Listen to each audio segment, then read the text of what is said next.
Selamat pagi anak-anak. Assalamualaikum warahmatullahi wabarakatuh. Gimana kabar kalian anak-anak hari ini?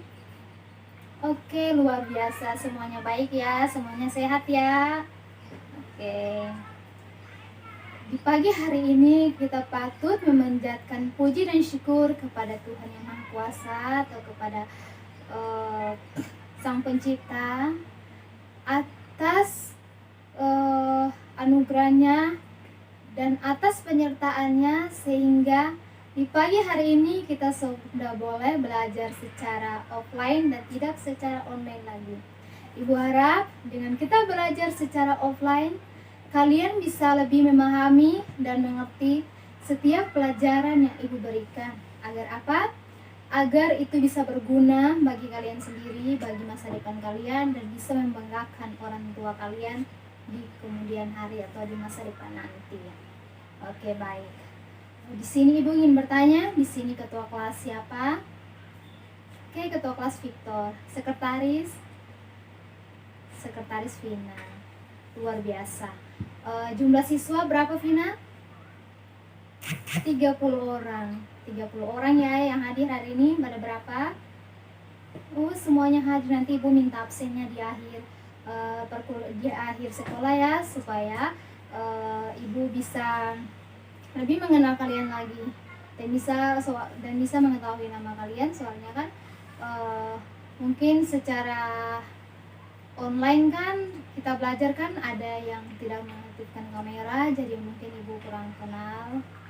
Jadi nanti di akhir perkuliahan Ibu akan meminta absennya dan Ibu akan membaca satu persatu. Dan kalau hadir tolong tunjuk tangan, dan kalau tidak hadir diberikan penjelasannya mengapa tidak hadir. Oke, baik. Sebelum kita mulai dengan pelajaran kita, alangkah baiknya Ibu kayaknya perkenalkan diri dulu ya. Mungkin ada yang udah kenal, ada yang belum kenal ya. Oke. Perkenalkan, nama Ibu Tabita Hunitetu, biasa dipanggil Ibu Bita. Oke. Sebelum kita memulai dengan pembelajaran kita di pagi hari ini, Ibu minta ketua kelas kita dalam doa. Kita berdoa menurut keyakinan masing-masing ya. Oke, berdoa mulai.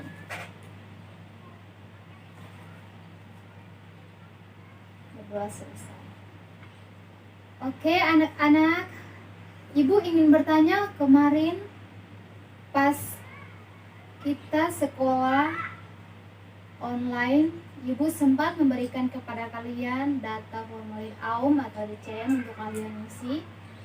Dan di situ luar biasa, Ibu sangat berterima kasih ya, karena kalian sudah boleh mengisinya dengan baik, dengan jujur, dan dengan tepat waktu yang Ibu berikan. Oke. Jadi dari data-data AUM atau data-data DCM yang sudah kalian isi di situ, Ibu sudah lihat yang paling menonjol situ ialah ekonomi, keadaan ekonomi. Jadi Ibu mengambil tema, Ibu menginspirasi, Ibu menjadi inspirasi untuk mengambil tema yaitu tentang keadaan ekonomi, dan subtemanya yaitu membantu orang tua dengan cara belajar. Ibu mengapa sih temanya perekonomian, ekonomi, sedangkan kok subtemanya membantu orang tua dengan cara belajar? Sebelum Ibu mengambil itu, Ibu sudah memikirkannya dulu terlebih dahulu. Jadi, mengapa Ibu mengambil subtemanya membantu orang tua dengan cara belajar? Karena apa? Orang tua sudah bekerja keras, membanting tulang, bekerja dari pagi sampai sore, tidak pernah mengenal lelah demi mencari uang untuk kalian sekolah, untuk membiayai biaya sekolah kalian. Jadi orang tua itu tidak minta banyak dari anak-anaknya, hanya yang mereka minta satu, yaitu kalian harus rajin belajar agar kalian bisa menjadi anak-anak yang pintar, anak-anak yang cerdas di kemudian hari nanti. Agar apa? Agar orang tua kalian bisa bangga. Oh iya, ternyata tidak sia-sia kita bekerja keras, anak-anak kita menjadi sukses ya. Luar biasa, sangat luar biasa dan bangga sekali. Pasti orang tua kalian akan bangga kepada kalian. dan pasti mereka akan senang sekali. Oke. Sedangkan inti dari materi yang akan Ibu ambil yaitu tentang pentingnya pendidikan bagi masa depan atau bagi semua orang. Oke. Jadi sebelum kita masuk di inti materi kita di pagi hari ini, Ibu ingin bertanya, di dalam layanan bimbingan dan konseling ada berapa layanan? Oke, luar biasa Vina, ada 10 layanan. Jadi dari 10 layanan itu Ibu hanya mengambil 2 layanan saja, yaitu layanan orientasi dan layanan informasi. Siapa tahu apa itu layanan orientasi dan apa itu layanan informasi? Oh, lupa ya. Oh ya, tidak apa-apa, it's okay kalau lupa. Ibu maklumin karena ya mungkin kita dengan kemarin belajar secara online itu kurang fokus karena merasa bosan, jadi pikiran tidak ke pelajaran tetapi pikiran ke mana-mana. Tidak apa-apa, Ibu akan mengulangnya lagi. Jadi layanan orientasi yaitu layanan yang memungkinkan peserta didik memahami lingkungan baru. Contohnya, misalnya Ibu kasih sebuah ilustrasi, yaitu misalnya si A sama si B. Jadi si A ini ingin pergi ke sekolahannya si B. Otomatis si A ini harus beradaptasi dulu. Dia ke sana ke tempatnya si B. Dia harus beradaptasi dulu dengan lingkungan si B. Entah itu beradaptasi dengan guru-guru di sana, dengan teman-teman di sana, dan dengan cara belajar mereka di sana. Begitu pula dengan si B. Dia pergi ke sekolahannya si A, otomatis dia juga harus pintar beradaptasi dengan sekolahnya si A. Entah itu beradaptasi seperti yang tadi sudah Ibu katakan, yaitu dengan guru, dengan cara belajar mengajar, dengan teman-teman, dan sebagainya. Oke. Yang kedua yaitu layanan informasi. Layanan informasi yaitu memungkinkan peserta didik untuk menerima dan memahami berbagai informasi seperti informasi belajar, informasi pergaulan, informasi karir, pendidikan, dan lain-lainnya. Oke, baik, informasi. Contohnya tadi kan sudah dijelaskan, informasi karir, informasi belajar, informasi pergaulan. Jadi kalau kita mau menerima misalnya informasi belajar,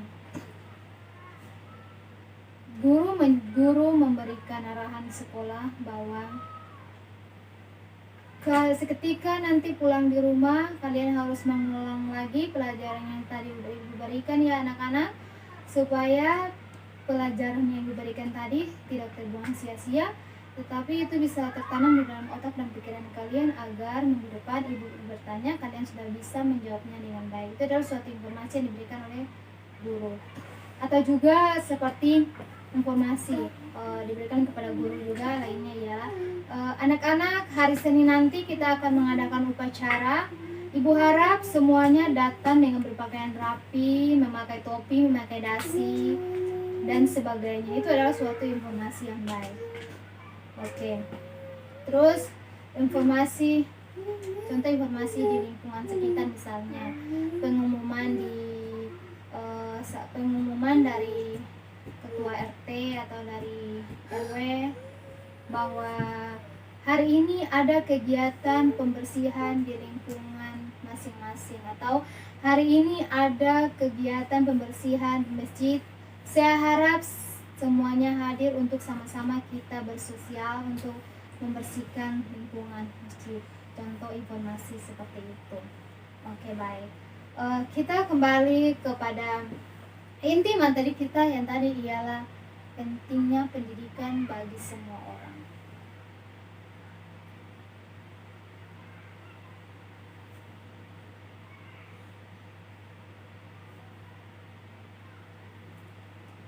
Jadi anak-anak, manfaat pendidikan bagi generasi muda. Pendidikan adalah suatu proses pembelajaran mengenai pengetahuan dan keterampilan yang bisa dilakukan di mana saja, kapan saja. Jadi pendidikan itu kita bisa dapatkan di mana saja dan kapan saja. Misalnya kita sedang pergi pergi ke suatu acara, misalnya acara sosialisasi. Nah, di situ mereka memberikan arahan, memberikan materi tentang pendidikan. Nah, di situ kita bisa mendapatkan pendidikan. Pendidikan bukan saja tentang pendidikan tentang pembelajaran di sekolah, tapi pendidikan mengenai hal-hal di luar itu juga termasuk pendidikan. Terus pendidikan dapat diperoleh bagi setiap orang dimulai dari yang kecil sampai yang besar. Jadi untuk memperoleh pendidikan itu tidak dibatasi usia. Pendidikan itu dimulai dari yang kecil sampai yang besar. Jadi seperti itu. Oke, terus pendidikan sangat penting bagi semua orang. Itu ialah karena bertujuan untuk mencerdaskan, mengembangkan potensi dalam diri. Dengan demikian, bertumbuh dan berkembangnya setiap individu bisa memiliki kreativitas, pengetahuan yang lebih luas, kepribadian yang baik, dan menjadi pribadi yang bertanggung jawab. Ketika kita mengikuti pendidikan, entah itu pendidikan di sekolah, pendidikan untuk menjadi anggota TNI, pendidikan di perkuliahan untuk menjadi dokter dan sebagainya. Terus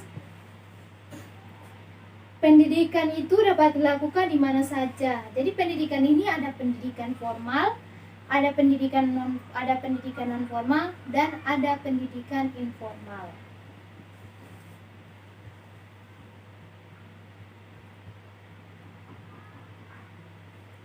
Jadi pendidikan formal itu contohnya seperti lembaga kursus atau bimbel. Terus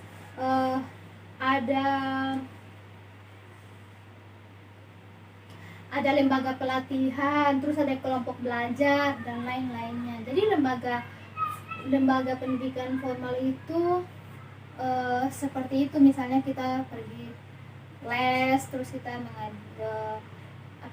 mengadakan kerja kelompok, terus kita mengikuti kursus, misalnya kita mengikuti kursus bahasa Inggris, kursus komputer, dan lain-lain sebagainya. Sedangkan pendidikan non formal itu seperti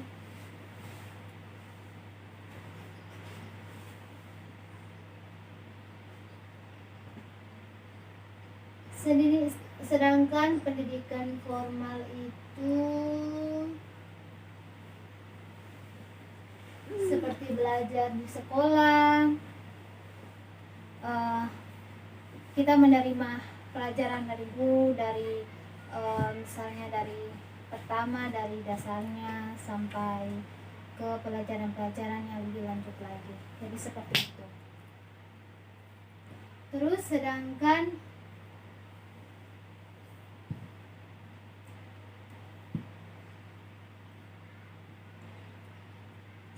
di sini Ibu akan menjelaskan alasan lain pendidikan itu sangat penting adalah untuk menciptakan jiwa nasionalisme. Ibu ingin bertanya dulu, ada yang tahu nggak apa itu jiwa nasionalisme? Oke, jadi jiwa nasionalisme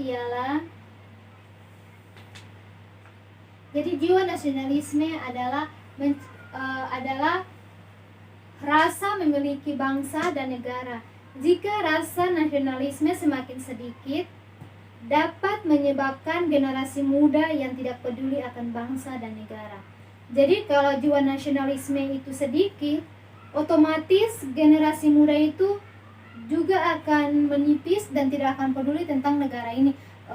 Mereka berpikir bahwa entah ini negara ke depan mau jadi seperti apa, mau kayak bagaimana, tuh bukan urusan mereka gitu. Jadi seperti itu. Terus selain itu juga untuk membangun karakter generasi muda, pendidikan karakter ini sangat penting karena mengajarkan mengenai norma kesopanan, norma keagamaan, dan norma-norma lainnya. Norma kesopanan, kita garis bawahi sopan. Otomatis kata sopan itu kita bukan sopan kepada guru di sekolah saja, tetapi di lingkungan sekitar kita juga, apalagi kepada orang yang lebih tua, kita itu harus menghormati mereka. Jadi bukan hanya saja guru di sekolah yang kita hormati, tetapi orang tua yang lebih tua dari kita juga harus kita hormati. Orang tua di rumah juga harus kita hormati sebagai anak-anak. Terus norma keagamaan, kita garis bawahi juga agama, yaitu percaya kepada Tuhan yang Maha Kuasa atau kepada Sang Pencipta. Jadi agama, kita tidak boleh menjelek-jelekan agama, antara agama satu dan agama lain, misalnya agama Islam dan agama Kristen. Itu kita tidak boleh saling menjelekkan, tetapi kita harus saling mendukung dan saling menghormati agama masing-masing. Jadi seperti itu.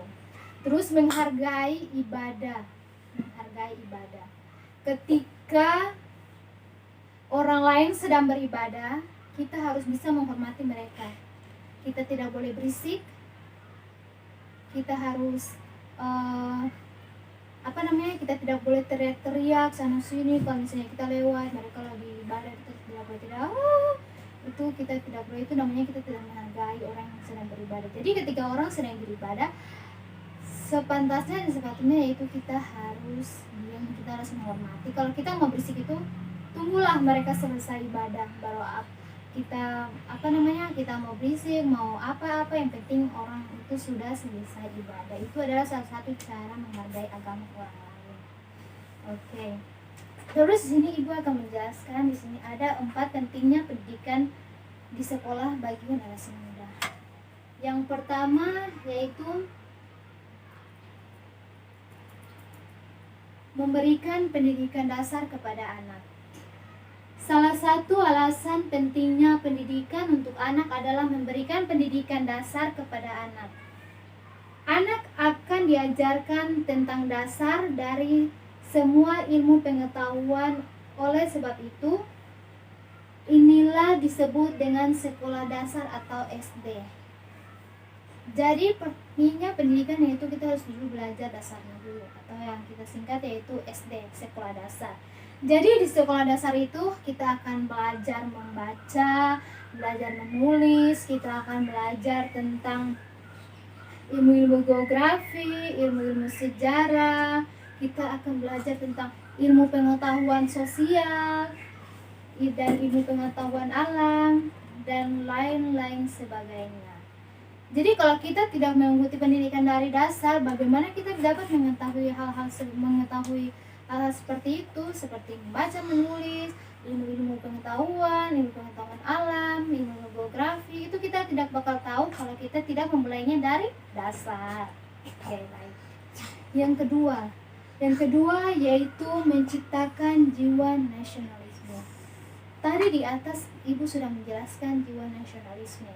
Jadi semakin sedikit generasi yang mengenyang pendidikan di sekolah, maka semakin sedikit juga generasi yang memiliki jiwa nasionalisme. Oleh sebab itu, dengan mengenyang pendidikan di sekolah, jiwa nasionalisme generasi muda akan terbentuk.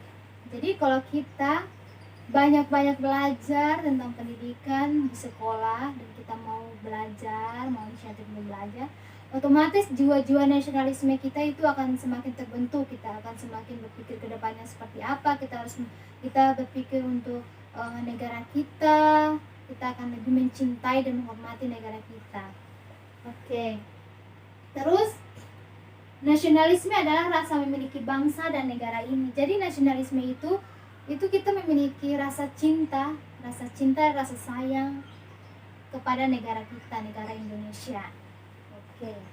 Terus jika rasa nasionalisme semakin sedikit, menyebabkan generasi muda menjadi cuek, dan nasib bangsa dan negara ke depannya. Jadi kalau generasi muda ini memiliki jiwa nasionalisme yang semakin sedikit dan semakin menipis, otomatis akan berpengaruh itu anak-anak generasi muda akan menjadi cuek dan akan menjadi bodoh amat. Bodoh amat lah, ini negara kedepannya mau seperti apa, bukan urusan saya bukan pemimpin negara ini, jadi biarkanlah itu kan urusan pemimpin. Saya bukan pemimpin, jadi biarkanlah saya mah bodoh-bodoh amat. Pemikiran seperti itu tidak boleh. Kita sebagai generasi muda, kita ini ialah penerus bangsa. Jadi kalau pemimpin itu sudah masa jabatannya sudah habis, otomatis kita generasi muda ini, kita yang akan meneruskan mereka. Kalau kita mau belajar, mau berusaha untuk menjadi anak yang cerdas, mau berusaha untuk menjadi seorang pemimpin, otomatis kita yang akan menggantikan mereka. Tapi kalau kita bersikap cuek dan bersikap bodoh amat, otomatis kita kedepannya kita tidak akan menjadi apa-apa, dan kita akan menjadi orang yang bodoh, orang yang akan tidak dihormati karena dengan sikap kita yang seperti itu. Oke. Yang ketiga yaitu memberantas kebodohan. Jadi pentingnya pendidikan di sekolah ini ialah salah satunya juga ialah memberantas kebodohan. Pentingnya pendidikan sekolah selanjutnya adalah memberantas kebodohan. Kebodohan ini disebabkan oleh ketidaktahuan, sempitnya wawasan, dan open-minded. Kebodohan adalah musuh yang nyata sehingga harus diberantas, diantisipasi dengan mengenyam pendidikan di sekolah. Oke, baik. Kebodohan, kita garis bawahi bodoh. Kalau kita tidak mau belajar dan tidak mau berusaha, otomatis kita tidak mempunyai pengetahuan, kita tidak mempunyai wawasan yang luas, dan kita akan disebut sebagai orang bodoh. Mungkin awal-awalnya kita berpikir, ya biar saja, saya mau bodoh atau mau apa, itu urusan saya, bukan urusan kalian. Saya mau belajar, tidak belajar, ya itu urusan saya, diri saya sendiri, bukan urusan kalian. Tetapi nanti ke depannya kita sendiri yang akan menyesalinya. Misalnya suatu saat teman sekelas kita yang rajin belajar, yang pintar, kita ketemu di jalan, sudah menjadi orang yang sukses, sudah menjadi seorang pemimpin, misalnya dia menjadi bupati. Terus kita ketemu di jalan, pasti rasa minder kita itu, rasa malu kita itu pasti akan muncul dari dalam diri kita. Pasti kita kalau ketemu pasti kita nunduk, atau kita langsung cepat-cepat sembunyi sebelum dia melihat kita. Nah, rasa-rasa salah itu datang dari belakang dan akan pemikiran akan muncul dalam diri kita. Dulu saja kalau saya rajin belajar, kalau saya mau berusaha, kalau saya mau mendengar nasihat guru di sekolah, nasihat orang tua di rumah, otomatis saya bisa seperti dia. Kita sama-sama manusia, sama-sama belajar. Kalau saya bisa belajar juga, kalau saya rajin belajar, pasti saya juga bisa seperti dia. Kita sama-sama menjadi pemimpin dan menjadi kebanggaan bagi semua orang, terutama orang tua. Orang tua itu sangat penting. Ketika anak sukses, itu mungkin ketika sukses itu mungkin orang tua di dua nomorkan. Kebanyakan anak-anak seperti itu. Tetapi ketahuilah bahwa karena hasil kerja keras orang tua lah kita bisa menjadi orang yang sukses, dan doa-doa orang tua yang tulus itu yang membawa kita kepada keberhasilan. Jadi sesukses-suksesnya kamu itu harus pertama yaitu ketemu orang tua kamu, berikan dulu dia kebahagiaan. Orang tua itu sebenarnya tidak minta lebih dari kita. Orang tua itu meminta dari kita ialah ketika kita sudah sukses, jangan kita lupa kepada Sang Pencipta dan juga kepada orang tua kita. Kita tidak boleh lupa itu. Oke. Yang keempat yaitu membangun karir. Pendidikan sekolah bisa membangun karakter bagi generasi muda. Pendidikan karakter ini sangat penting karena mengajarkan norma kesopanan, norma keagamaan, dan norma lainnya. Dengan mengikuti semua norma tersebut, generasi muda akan memiliki karakter yang kuat di mana diperlukan untuk membangun dan memajukan negara. Jadi, membangun karakter. Membangun karakter ini ketika kita sudah mengikuti norma-norma yang tadi sudah disebutkan di atas, misalnya norma kesopanan, norma keagamaan, otomatis itu semua karakter kita akan menjadi kuat dan kita akan membangun dan memajukan negara ini.